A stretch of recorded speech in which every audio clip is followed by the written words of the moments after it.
नमस्कार, जय हिंद। सबसे पहले तो आपका धन्यवाद और स्वागत करते हैं आपके अपने चैनल रॉयल सोल्जर पर। आज का जो विषय है बड़ा ही गंभीर है और मैं चाहूँगा कि इस वीडियो को अंत तक देखें और साथ ही साथ अपने परिचितों को, आने वाली पीढ़ी को, हर किसी तक इस वीडियो लिंक को भेजें, व्हाट्सएप के थ्रू, फेसबुक के थ्रू, जिस मर्जी थ्रू आप चाहे भेज सकते हैं, क्योंकि वो संवेदनशील मुद्दा है जिस पर शायद हर कोई खुल के बात नहीं करता। बाकी बहुत सारे मुद्दे होते हैं करने के लिए। ये पर्यावरण से जुड़ा हुआ मुद्दा है जिसकी कभी इम्पोर्टेंस हम लोगों ने नहीं समझी। इन्वायरमेंट की यदि हम बात करें तो सिर्फ अर्थ डे पे, उसके बाद वाटर डे पे, इन्वायरमेंट डे पे हम लोगों को स्कूल में बताया जाता है बेटा पोस्टर मेकिंग कर लो, ये बना लो, एक पौधा ले आओ, एक फ़ोटो खिंचा लो, वेबसाइट पे डल जाएगा, बस इन्वायरमेंट ख़त्म। लेकिन जब एक्चुअल में हमको इसकी मतलब ही नहीं पता कि इन्वायरमेंट का सही मतलब क्या है, इसकी इंपॉर्टेंस क्या है, तो हम कैसे अपने आने वाली पीढ़ी को ये सिखा पाएंगे कि इसकी अहमियत क्या है। अभी पैंडेमिक के चलते हुए जब ऑक्सीजन की कमियां पड़ गई, आपने देखा ऑक्सीजन कितना इंपॉर्टेंट है हमारी लाइफ में, अच्छी हेल्थ कितनी इंपॉर्टेंट है। खाली बड़ी बिल्डिंगों में, महंगे बंगलों में रह लेने से, खूब सारा पैसा और इससे अच्छा डाइट ले लेने से हेल्थ नहीं बन जाती। उसके लिए स्वच्छ वातावरण, स्वच्छ वायु, स्वच्छ पानी और हेल्दी फूड का होना बहुत ज़्यादा ज़रूरी है। वनस्पति का, जंगलों का, हरियाली का होना बहुत ज़्यादा ज़रूरी है। ग्लोबल वार्मिंग को कम करने के लिए, उससे बचने के लिए हर एक आने वाली पीढ़ी को, हर एक स्टूडेंट को एजुकेट होना बहुत ज़्यादा ज़रूरी है।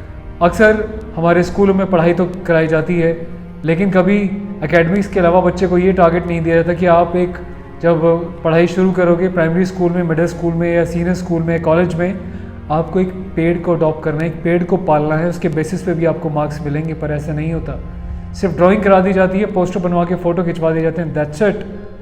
अभी हम बात कर रहे हैं एक बहुत बड़े मुद्दे की।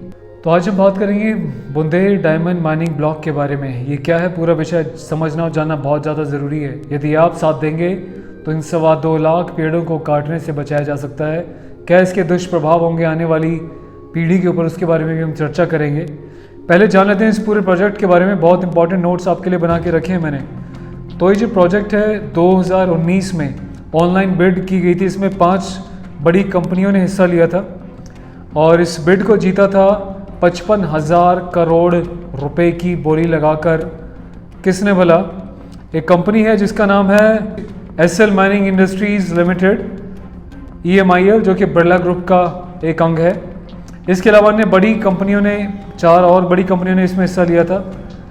चेंदीपादा कोलारी जो अडानी ग्रुप की है, वेदांता ग्रुप है, NMDC जो कि नेशनल माइनिंग डेवलपमेंट कॉरपोरेशन है, और रंगता माइंस लिमिटेड है।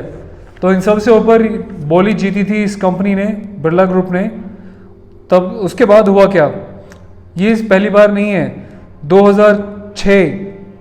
6 सितंबर 2006 से लेके 5 सितंबर 2011 तक एक इंटरनेशनल कंपनी है, Rio Tinto private limited, international company है, इसने सर्वे किया था। इसने एक्सपेक्टेड जो वैल्यू इसकी अभी सर्वे के दौरान जो भी लगी है, मैं बता दूं आपको, वो है तकरीबन 34 मिलियन, मतलब 34 मिलियन। यदि इसकी हम बात करें तो प्रोजेक्ट जो कवर एरिया है वो 364 हेक्टेयर है, जो कि बक्सावर फॉरेस्ट में शामिल है। और इसकी जो एस्टिमेटेड रिसोर्सेज हैं वो बताए गए 34 मिलियन, मतलब 3 crore 40 lakh carat diamond expected है वहाँ पे। ये जो पूरी इसकी कीमत, जैसे मैंने आपको बताया कि 55,000 करोड़ है, उसका 41.55% जो लॉयल्टी है वो स्टेट गवर्नमेंट को देने का प्रावधान इसमें रखा गया है, जो कि सीधा सीधा तकरीबन बोलें तो 23,000 करोड़, और एक्यूरेसी की अगर बात करें तो 22,852.5 करोड़ रुपए गवर्नमेंट को दिया जाएगा। अब बहुत बड़े पैसों की, बड़े बड़े अमाउंट की बात कर ली, भला इससे आम नागरिक को, आपको और मुझे लेना क्या? हाँ, सोचिए, 1 लाख रुपए नहीं, 1,000 नहीं, करोड़ नहीं, 100 करोड़ नहीं, 55,000 crore is actually a very very very big amount. लेकिन क्या आप पैसे के चलते कोई आपसे बोले कि अपने शरीर का एक अंग मुझे दे दो, आप दे दोगे? एक आँख, एक कान या कोई एक अंग आप कभी नहीं दोगे। ऐसी जो प्रकृति हमारे एक पृथ्वी का अभिन्न अंग है, बजाय हम इसको बढ़ाने के दिन पे दिन काटे जा रहे हैं, बर्बाद करे जा रहे हैं, पोल्यूटेड करे जा रहे हैं, चाहे नदें हो, नालियाँ हो, हवा हो या कोई भी और तरीका हो। तो सरकार का इसमें क्या हाथ है? कोई भी राज्य जो है अपना रेवेन्यू बढ़ाने के लिए हर एक तरीके से अपने सारे काम करता है, क्योंकि किसी भी देश को चलाने के लिए या उसका राज्य को चलाने के लिए बहुत सारी चीज़ें निर्भर करती हैं, और चाहे वो खेती उत्पादन हो, रसायन हो, खनिज हो या अन्य सेवाएं हो। उसी की तरह ये जो माइनिंग है ये भी बहुत बड़ा योगदान है इसमें। लेकिन क्या कुछ चंद रुपयों के लिए, कोई डायमंड के लिए हम जो है वहाँ के लोकल लोगों के साथ, पर्यावरण के साथ इतना बड़ा नुकसान सह पाएंगे? हरगिज़ नहीं। हम बात करते हैं इस कंपनी के बारे में अभी थोड़ा सा। ये एसएल माइनिंग जो है, बिरला ग्रुप ने इस कॉन्ट्रैक्ट को 50 साल के लिए लिया है मध्य प्रदेश सरकार से। वहाँ के लोगों की क्या प्रॉब्लम है वो इस बारे में जो डिस्कस करें, वहाँ पे जो इन्वायरमेंटल एक्सपर्ट्स हैं, जो एक्टिविस्ट हैं, वो वहाँ पे एक्टिव हैं। काफ़ी पहले यहाँ पे जो कंपनी थी रियो और टिंटो प्राइवेट लिमिटेड, इसने शुरुआत की थी जैसे आपको मैंने बताया। लेकिन वहाँ पे गवर्नमेंट के साथ कुछ इनकी कुछ थोड़ा बहुत कुछ मुझे लगता है परेशानियाँ हाल के आज तक क्लियर नहीं हो पाया। उसके अलावा सोशल एक्टिविस्ट वहाँ पे काफ़ी इकट्ठे हो गए थे, इन्वायरमेंटल एक्सपर्ट्स और एक्टिविस्ट वहाँ पे सारे इकट्ठे हो गए थे। तब उन्होंने समझ आ गया कि भैया यहाँ पे अपना काम नहीं चलने वाला, चुपचाप यहाँ से निकल लो। पीआईएल भी सुप्रीम कोर्ट में डाली हुई है, तो काफ़ी सारी चीज़ें चल रही हैं। उसी बीच बड़े ज़ोरों पर है प्रोजेक्ट, और कहा जा रहा है कि 2022 तक उम्मीद है कि इन पेड़ों की कटाई शुरू हो जाएगी, माइनिंग शुरू हो जाएगी। यदि सोशल मीडिया के माध्यम से, स्ट्रीम मीडिया ने अब तक इसको अपने चैनल्स पर नहीं दिखाना शुरू किया, मैं चाहूँगा कि सोशल मीडिया के माध्यम से जितने भी बुद्धिजीवी हैं, इसको हर एक यूथ के साथ, हर एक फैमिली के साथ इस वीडियो को शेयर करें, उनको बताएं कि एक्चुअल में हो क्या रहा है। इससे पहले कि हम आगे बढ़ें, पहले मैं इसके कुछ स्टैट्स आपके सामने रखना चाहूँगा। ये जो इलाका है जिसकी हम बात कर रहे हैं, बक्सवाहा, जो कि मध्य प्रदेश छतरपुर एरिया का एक हिस्सा है। ये सागोरिया विलेज है यहाँ पे, और तहसील जो है छतरपुर लगता है मध्य प्रदेश में। ये जो प्रोजेक्ट है ये कवर करता है तकरीबन 364 हेक्टेयर ज़मीन, और ऑलरेडी मैं आपको इसका सब कुछ बता ही चुका हूँ, बाकी डिटेल्स जो हैं। अब 55,000 करोड़ कोई छोटा अमाउंट तो है नहीं।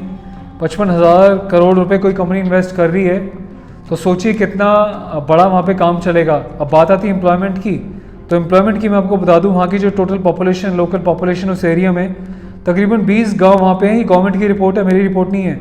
जहाँ पे तकरीबन 8,000 लोगों की पॉपुलेशन है। लिटरेसी रेट बहुत ही घटिया है, 54% है। गाँव में स्कूल नहीं है, प्राइमरी स्कूल तक सीमित हैं। और यहाँ पे मैन वर्सेस वुमेन जो है, सेक्स रेशो जो है 1000 पे 850 महिलाएं हैं, जो बहुत वर्स्ट है। एजुकेशन को बढ़ाने की बहुत ज़्यादा ज़रूरत है यहाँ पे। साथ ही साथ यहाँ पे फसल जो है सोयाबीन, महुआ, दूध का व्यापार, टेंडू लीव्स वगैरह का यहाँ पे खेती की जाती है। बाकी 55% बच्चे जो हैं 4 वर्ष से कम की उम्र में बिलो वेट हैं। उनका वेट जो है जो होना चाहिए उससे बहुत कम है। मतलब आप समझ सकते हैं कि न्यूट्रिशन से कितनी कमी है, खान पान वहाँ पे कितना कम है, कितनी गरीबी है। अब मेडिकल फैसिलिटीज़ की बात करें तो बहुत ही पुअर और लो है गवर्नमेंट रिपोर्ट के हिसाब से। 95 जो है वहाँ पे अब तक बोर होल कर दिए गए हैं, ड्रिल कर दी गई हैं पहले जो कंपनीज थी उन्होंने, जिसमें ऑल टुगेदर 24,704 मीटर्स ज़मीन की खुदाई की जा चुकी है। तो आप सोचिए पर्यावरण को, पृथ्वी को किस तरीके से नुकसान पहुंचाया जा रहा है चंद रुपयों के लिए, चमकते हुए गहनों के लिए, हीरों के लिए। क्या हीरा ज़्यादा इंपॉर्टेंट है या आपके लिए सांसें? जब आप बीमार पड़ जाएंगे तो क्या ये पर्यावरण आपके काम आएगा? ऑक्सीजन काम आएगी, ये प्रकृति काम आएगी? देखा नहीं हाल क्या हुआ था, ऑक्सीजन कम पड़ गया था बड़े बड़े शहरों में, देश की राजधानी में। पहले इंसान ने खूब जंगल काटे, खूब बर्बादी करी। ऐसी परिस्थितियाँ आ रही हैं, प्रकृति हमारे साथ खेल खेल रही है। अभी भी इंसान समझ नहीं रहा है ग्लोबल वार्मिंग क्या होती है, किसी को पता ही नहीं है। देखिए यदि नुकसान की बात करी जाए तो नुकसान एक नहीं, बहुत ज़्यादा है। सबसे पहले बात तो अगर मैं किसी बच्चे से पूछूं बताइए बेटा पेड़ किस काम आता है, तो बोलेगा छूटते ही ऑक्सीजन देता है, पोल्यूशन कम करता है, कार्बन डाइऑक्साइड और अन्य जहरीली गैसों को ऑब्जॉर्व करता है ताकि पर्यावरण स्वस्थ रहे। ये छोटा बच्चा बता देगा। छाँव देता है, ठंडक देता है और बहुत सारी चीज़ें बता देगा। ना ही सिर्फ पर्यावरण को ठंडा रखता है बल्कि सोचिए कितने सारे एनर्जी को भी सेव करता है। बिजली कम लगेगी यदि ठंडक होगी। यदि ज़मीन का टेम्परेचर नॉर्मल रहेगा तो वाटर इवेपोरेशन भी कम होगा। पेड़ों में जब जड़ें मजबूत रहेंगी तो ज़मीन में जो स्खलन होता है वो कम हो जाएगा। बरसात में बहने वाली मिट्टी कम बहेगी। बहुत सारे फ़ायदे हैं, लेकिन इंसान समझ नहीं रहा, पेड़ों को काटने में लगा हुआ है। अब गवर्नमेंट कहती है जी इसके बदले हम इससे डबल पेड़ लगा तो रहे हैं। एक बात बताइए आप, कितने सालों में पेड़ बड़े होंगे? इतने कई सौ सालों से, हज़ारों सालों से जो विशाल पेड़ यहाँ पे मौजूद हैं, क्या उनकी रिप्लेसमेंट आपके पेड़ लगा पाएंगे? और आप ज़्यादातर एक दो वैरायटी के पेड़ लगाएंगे और यहाँ पे इतने सालों से, हज़ारों सालों से विभिन्न वैरायटी के पेड़ लगे हुए हैं, जिसमें फ्लोरा एंड फोना, वनस्पति के साथ साथ अन्य इतनी सारी वैरायटी के यहाँ पे जीव जंतु हैं, पेड़ों पे पक्षी रहते हैं, यहाँ पे वाइल्ड लाइफ है, उनका क्या होगा? यहाँ पे जो वाटर रिसोर्सेज है, नदियाँ हैं, और एक तो वहाँ का वाटर लेवल, मैं बता दूँ कि ज़मीन का जो वाटर लेवल है पहले बहुत कम है, खेती में बहुत दिक्कत आती है, ऊपर से इतनी सारी बोरिंग कर करके ज़मीन में लोगों ने वहाँ से पानी निकाल लिया माइनिंग के लिए, और पानी का लेवल कम चला गया। अब जब बरसात आती है, नेचुरल जो पानी जंगलों में आता है, वहाँ पे डैम बना दिए जाते हैं जब माइनिंग होती है, ताकि पानी को डाइवर्ट किया जा सके, पानी को रोका जा सके। उससे कितना प्रभाव पड़ेगा वहाँ के जंगली जानवरों के ऊपर, वहाँ की जनता के ऊपर, वहाँ की वनस्पति के ऊपर, वहाँ के पेड़ों पौधों के ऊपर, ज़मीन के ऊपर। लेकिन कोई सोच नहीं रहा है। कौन सोचेगा इस बारे में? कोई आके वहाँ से ऊपर से कोई आएगा, या आपको और हमें सोचना पड़ेगा? हमारे देश के बड़े बड़े नेता स्पेशल ओकेजन्स पे तो पेड़ लगा देते हैं और न जाने बहुत सारी चीज़ें कर देते हैं, चाहे पर्यावरण के वहाँ पे मंत्री हो, कोई भी किसी ओहदे का मंत्री हो, किसी भी सरकार का हो, मैं प्रेसिडेंट की या पास की बात नहीं कर रहा, लेकिन ये सब चीज़ें सिर्फ दिखाने के लिए होती हैं कि एक्चुअल में हम लोग इतना कंसर्न है अपनी प्रकृति को लेके, एनवायरनमेंट को लेके, वाटर को लेके, नेचुरल रिसोर्सेज को लेके। जागना पड़ेगा इससे पहले कि बहुत देर हो जाए।